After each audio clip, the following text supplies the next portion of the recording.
के प्रयागराज से, जहां महाकुंभ में सनातन को छोड़ ग्लैमर को बढ़ावा देने वालों पर जमकर बरसे भारती महाराज। खबर के बारे में विस्तार से जानेंगे, उससे पहले लेंगे एक छोटा सा ब्रेक।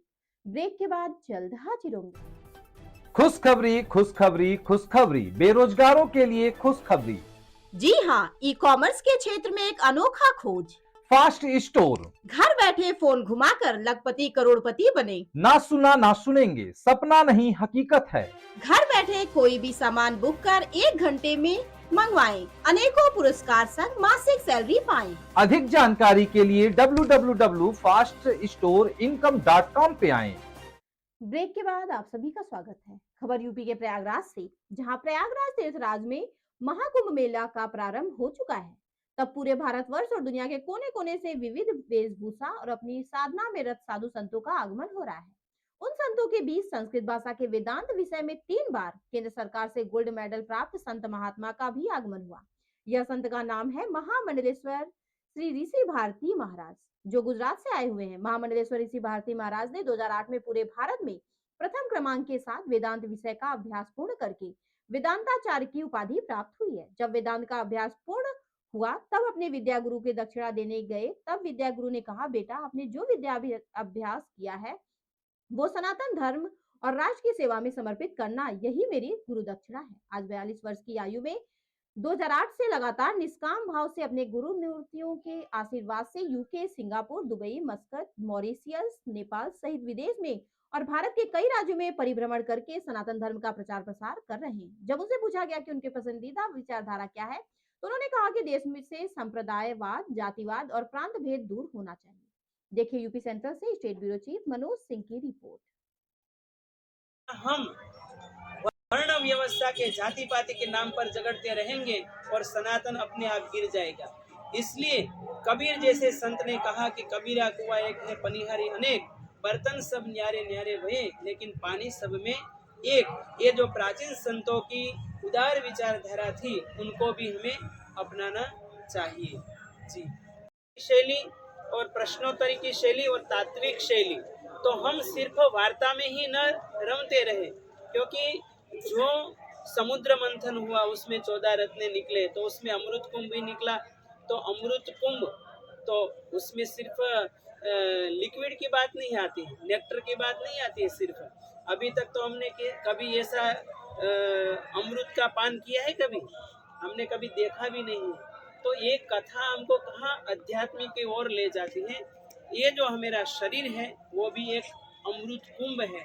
उसमें जो मूलाधार चक्र है, वहाँ एक कुंडलिनी शक्ति जो सरपंच पावर है, उनको हम जागृत करके है कि परोपकाराय सताम विभूतयः परोपकाराय फलन्ति वृक्षः परोपकाराय दुर्वन्ति गावः। ऐसे संत को सनातन को भी जरूरत है। जैसे आज योगी आदित्यनाथ जी कर्म योगी बनकर पूरे सनातन की और हमारे भारतवर्ष की सेवा कर रहे हैं। जी, परिचय बताइए।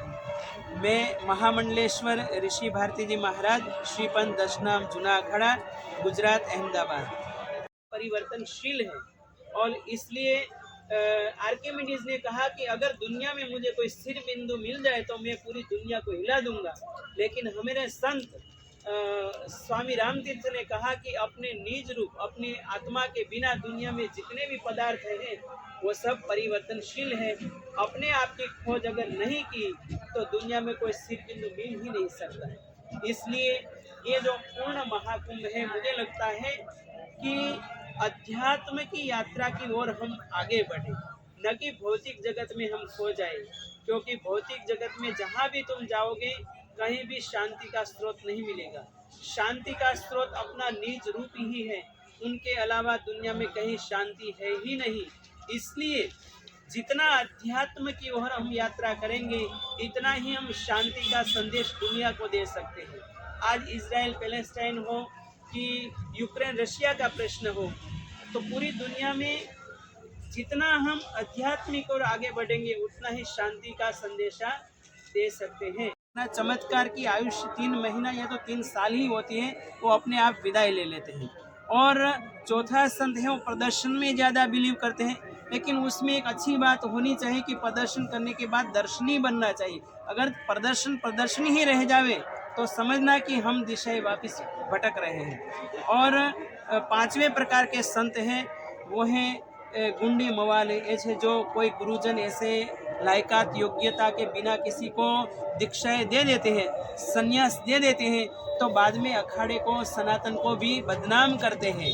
और छठे जो संत हैं वो ऐसे अभी भी है इस सनातन में कि जिसको खाने पीने की कोई सुविधा नहीं, अपना झोला लेकर परिव्राजक होकर पूरे भारतवर्ष में परिभ्रमण करते रहते। उनको न आश्रम की पड़ी है, न कोई स्थान की, न भूतो न भविष्यति, ऐसे मैनेजमेंट पाठ हमको यहाँ सीखने को मिलता है। एक तो इवेंट में मैनेजमेंट कैसे किया जाता है, और क्राउड मैनेजमेंट कैसे किया जाता है, और सिक्योरिटी मैनेजमेंट कैसे किया जाता है, ये हमको यहाँ आकर सीखने को मिलता है। और ये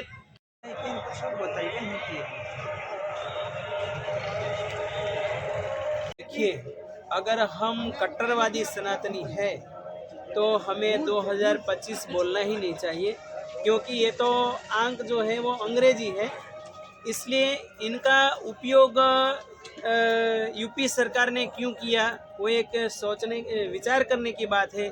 पूरे विश्व को कॉन्टेस्ट में रखकर ये अंक का यूज किया होगा, लेकिन फिर मैं कहता हूँ कि अगर हम कट्टरवादी है तो हमें 2081 शब्द हमारा जो विक्रम संवत लगता है वही लगाना चाहिए। हमारे संतों की ऐसी मानना है कि ये शब्द का यूज करें तो ही हम सच्चे सनातनी कहने के लायक हैं। जी,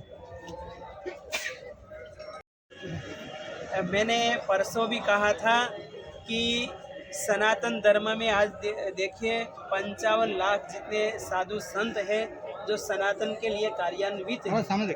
उनमें से जो प्रकार होते हैं, एक पहले प्रकार है भजनानंदी संत। इसलिए मैंने कहा था कि आज पूरे इलेक्ट्रॉनिक मीडिया हो, प्रेस मीडिया हो, यूट्यूबर के भाई बहनें, उनको मेरी करबद्ध प्रार्थना है कि सिर्फ कोई लेडीज़ का सौंदर्य दिखाते हैं, कोई आंखें दिखाते हैं कि ये उनकी आंख ऐसी है, लेकिन ये जो पूर्ण महाकुंभ है वो एक धर्म का पर्व है, एक अध्यात्म का पर्व है, एक ज्ञान का पर्व है, जो हमारे लाखों सालों से आ रही है। एक अमरत्व की खोज का पर्व है और एक आध्यात्मिक प्रयोगशाला है। तो उनको छोड़कर हम, शायद मुझे लगता है कि हम दिशा भटक रहे हैं। तो जो भजनानंदी संत है उनको आप क्यों नहीं दिखाते हो? दूसरे हैं सेवाभावी संत। आज जाइए पंडालों में, कोई कहते हैं कि यहाँ कोई व्यवस्था खाने पीने की नहीं, तो कितने संत महात्मा हैं अपना लंगर सदाव्रत चला रहे, अन्न क्षेत्र चला रहे हैं, निःशुल्क भोजन प्रसाद का व्यवस्था कर रहे हैं। ऐसे भी संत महात्मा हैं। ऐसे संतों के लिए भी कहा गया है कि परोपकाराय सताम विभूतयः। तो ऐसे संतों की स्टोरियाँ आप क्यों नहीं बनाते हो? और तीसरे संत हैं वो चमत्कार भी करते, और सांस्कृतिक धरोहर का भी ये त्रिवेणी संगम है, और यहाँ सेवा, सुरता और समर्पण का भी ये त्रिवेणी संगम है, और ये भजन, भोजन और ध्यान का भी ये त्रिवेणी संगम है। इनको भी हमें याद रखना चाहिए। आज जो हम 2-3 दिन से संत लोग हम जो मीडिया में देख रहे हैं, प्रिंट मीडिया, इलेक्ट्रॉनिक मीडिया और यूट्यूबर जितने हैं, वो भाई बहनों को मेरी संतों की करबद्ध प्रार्थना है कि ये जो कुंभ का पर्व है वो सिर्फ दिखावा का मेला न बन जाए, क्योंकि यहाँ कोई एक्ट्रेस आते हैं तो पूरे मीडिया वाले उनके पीछे उनको प्रमोट करने में लग जाते हैं। ये बात गलत है। यहाँ जो संत महात्मा ध्यान कर रहे हैं, भजन कर रहे हैं, ये अध्यात्म का मेला है, तो ये धर्म का मेला है। तो धर्म को, अध्यात्म को, ध्यान, भजन और सेवा और साधना को प्रायोरिटी देनी चाहिए। हम बाह्य सौंदर्य को देखकर शायद ये महाकुंभ पर्व का जो मुख्य उद्देश्य है उनको भूलकर दिशाएं न भूल जाए, हम भटक न जाए, इसलिए मैं बोलना चाहता हूँ। और ये पूरे विश्व के लिए एक संदेशा देता है कि ये जो वसुधैव कुटुंबकम, हमारी जो भारतीय परंपरा है, संकीर्ण विचारधारा में हमारी परंपरा नहीं मानती। अयम निज परोवेति गणना लघु चेतसाम, ये तो छोटे लोगों की बात है, लेकिन वसुधैव कुटुंबकम की विशाल भावना हमारे मनुष्यों ने यहाँ कही है। और सर्वे भवन्तु सुखिनः, सर्वे भद्राणि पश्यन्तु, ये जो बात होती है वो सिर्फ भारत के ऋषि मुनियों की ये विशाल भावना होती है। और साथ में पूरे विश्व को वन वर्ल्ड वन फैमिली मानने वाली ये हमारी परंपरा है, तो उसको आगे बढ़ाना चाहिए। पदार्थ से परमात्मा तक की यात्रा। हम जूनागढ़ से हूँ और गुजरात अहमदाबाद से आया हूँ। आज हमारे एक कैंप पर पत्रकार परिषद का आयोजन हुआ है, जिसमें ये महाकुंभ का जो दिव्य भव्य और डिजिटल आयोजन हुआ है उनके बारे में थोड़ी चर्चा करेंगे।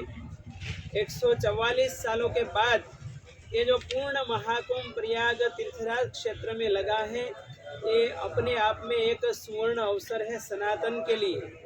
आप देखिए कि जब यरूशलेम में ईस्टर वीक लगता है तो 40 लाख श्रद्धालुओं की उपस्थिति होती है, और जब अरब कंट्री में हज यात्रा होती है तो 30 लाख श्रद्धालुओं की उपस्थिति होती है। लेकिन यहाँ आकर हमने जो देखा और जो मीडिया से सुना है कि करीबन 40 करोड़ श्रद्धालुओं की उपस्थिति प्रयाग क्षेत्र में होगी, तो ये the biggest spiritual gathering of the world and proud of India and Sanatan Dharma. और यहाँ के मुख्यमंत्री योगी आदित्यनाथ जी ने जो 1-1.5 महीने में ये 4000 हेक्टेयर में पूरा 28 जितना जो सेक्टर खड़ा किया है, और उसमें लाइट, पानी, बिजली, गटर, रहने की सुविधा और खाद्य सामग्री, ये इतने थोड़े समय में सुविधा उपलब्ध कराना, मुझे लगता है कि ये असंभव को संभव करके दिखाया है योगी जी ने। तो हमारी संतों की शुभकामनाएं हैं और साधुवाद है हमारे योगी आदित्यनाथ जी को और हमारे माननीय वड़ा प्रधान नरेंद्र भाई मोदी जी को। और ये जो कुंभ लगा है गंगा, यमुना और माँ सरस्वती के त्रिवेणी संगम पर, ये सिर्फ नदियों का ही त्रिवेणी संगम नहीं है। मैंने परसों भी कहा था कि जो दुनिया के भाई बहनें मैनेजमेंट का पाठ सीख रहे हैं